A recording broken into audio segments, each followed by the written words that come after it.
Motorcyclist became a hero in Weston. He was on his way to work when he heard screaming from a burning home and he raced toward the fire. Within seconds, he pulled an 88-year-old woman with serious burns from the porch and he stayed with her until the first responders arrived. As Ken MacLeod shows us in this exclusive interview, the hero says he's just happy he could help.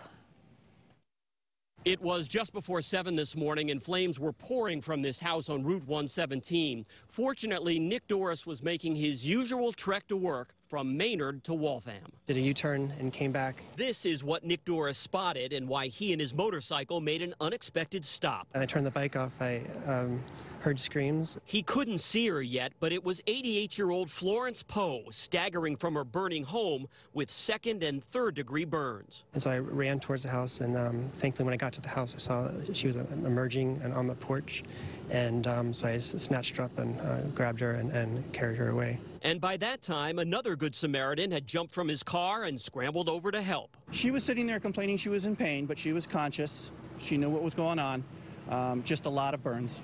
I was telling her just that it's going to be okay and that the emergency crews were on their way. Nick Doris didn't let go of Poe's hand until firefighters arrived and took over. Meanwhile, decades of clutter fed the intense flames. She's my mother's age. She was from the Depression generation. They didn't throw things out. They had heavy fire on the first floor coming out the front doors, the front windows. In fact, the flames were so fierce, Doris was relieved when Poe told him she was the only one home. Do you run in? And when I got to the house, it was an inferno. And luckily didn't have to make that decision because she'd already made it out. Doris modestly says most folks would do what he did, but others were quick to pile on the praise. The cyclist was a hero. Definitely a hero. He saw the smoke. He heard some cries for help. He jumped in right away.